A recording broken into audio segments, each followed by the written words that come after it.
everyone, Christine here coming to you from my kitchen today.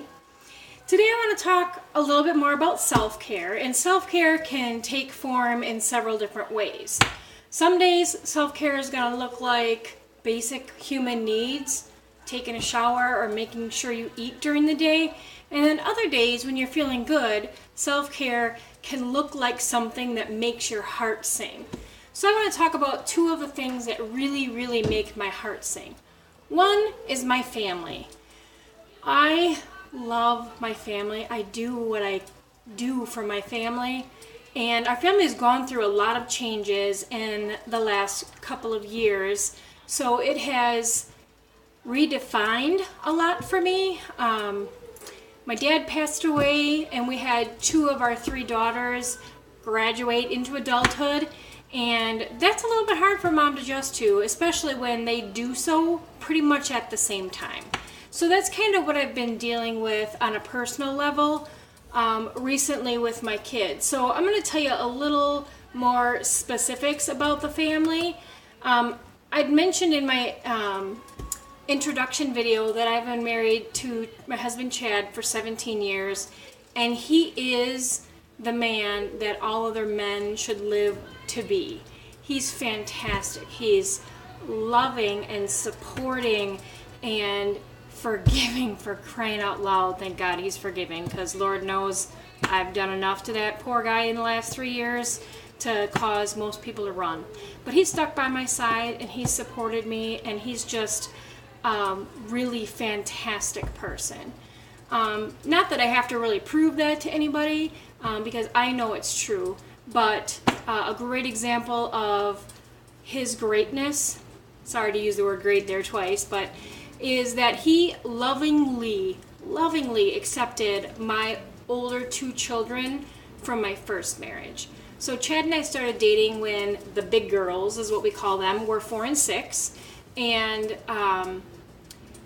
it was unintentional. He never really intended to become their dad. He wanted to make sure he was a father figure to them, but he didn't want to replace their father, because they knew they had one, and that he at least wanted to be an active participant in their lives. But as you know, fate would have it, it just happened that way. He is their dad in every sense of the word. And we are really particular in our house because of that, with using the term dad and using the term father. Because, you know, pretty much any man can be a father, but the man who chooses to be active in and raise their kids' lives, that is a dad, and Chad's a great one. So we were married. We've been married 17 years. In just a couple weeks will be our anniversary. And the two of us together have a 16-year-old daughter named Amelia, and she's just adorable. One of the things that I love about Amelia, and one of the things that she shares with my husband and his parents, is an absolute love of music. So Amelia is 16 and she attends a school for arts and performance and is an instrumental brass player, and she's just fantastic. Just blows my mind. So one of the ways that I express my love for my family is by cooking for them. So that, again, has been a pretty big change in the last several years. I've gone to cooking for 5 to 7 people a night down to cooking to 3, and that's a really big adjustment when you've spent the last 26, 27 years cooking for a larger family. And my relationship with my older girls has changed, as it does when moms encounter their children moving off and starting their own adult lives. But it has altered the way that I am able to daily express my love for them. So it went from nightly meals that they helped me plan and participated in to 90-95% phone calls and texts, and those were even pretty far and few in between. So that has been a huge adjustment. So friends that know me really well grew accustomed to, when I was in a good mental place, to seeing my nightly posts on Facebook of to dinner tonight, and then I would tell them what I made for dinner, and if I could, I would provide the recipe. So good news to those people. I'm actually going to continue that at least weekly here on my YouTube, and it is going to give you tips about food and cooking in general. So I hope that fills that void for those people that have reached out to me, recognizing that if I'm not cooking, something is wrong. And that really, honestly, couldn't be more true. So my tip for you today is around making meals frugally. So a lot of times when you are struggling mentally, one of the things that is a common theme is that you have financial problems. And I'm not going to lie, my family's there. We are having financial problems because I am not working a corporate job any longer. I'm actually going to school, which is something that my therapist and I discussed as one of my ways to build self-confidence, because mine crashed pretty hard with that workplace bullying, which is a video a few videos ago. So I went back to school. I'm doing great at it. And I'm not working. And I carried the majority of the income for the family, so that's brought our income from crashing pretty low.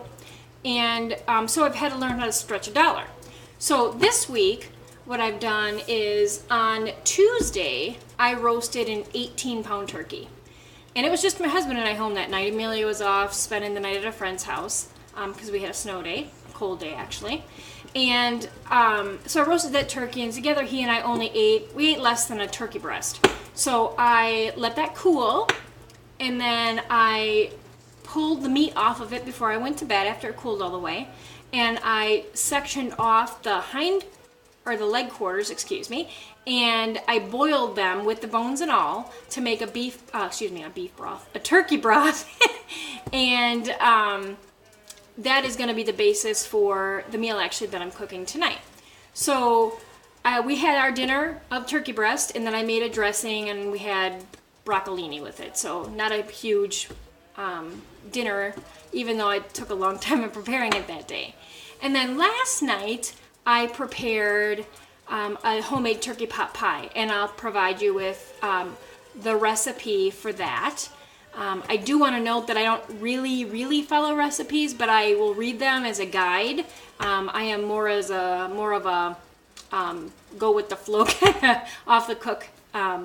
So I made a turkey pot pie. It was fantastic last night, which was great because we needed a warm meal. We are going through a polar vortex here in Wisconsin, and the wind chills yesterday got to minus 50 to minus 65 degrees Fahrenheit, and that's life-endangering cold.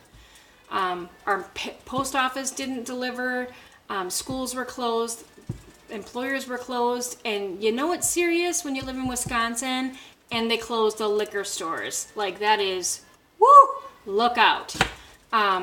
So tonight, what I am going to make is actually a turkey wild rice soup. So I'm making that soup, and I again will provide a guide for how I made it through the broth that I boiled from the bones of the leg quarters, and then after that cooled, I stripped the meat off of those leg quarters, and that'll be put back into the broth in a mixture of chicken broth and the turkey broth for our dinner tonight. So that is a great way that you can take one turkey and stretch it into 3 meals.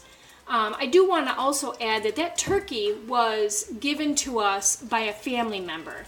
So one of the good things about sharing your mental health struggles is that the people that you love understand what you're going through, and they'll find ways that they can help. So we were gifted that turkey for my brother-in-law, and it's fed our family almost this entire week, and we'll actually have some to share.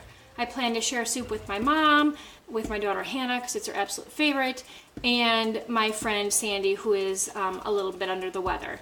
So I'm able to feed my family for 3 or 4, maybe even 5 days with leftovers off of one turkey, and also provide food to share with people that I love.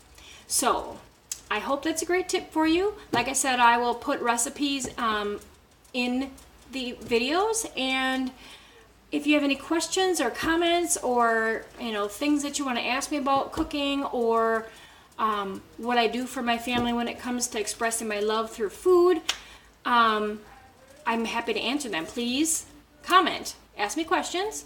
Please make sure that you subscribe to my channel and like and share. I really do want to reach people and talk about different ways that we can practice self-care. When you're in a bad place, you can't always think about, well, what can I do? So I'm going to be free in sharing some of the things that I do, and I hope you enjoy that. Thanks, everybody. Have a good night.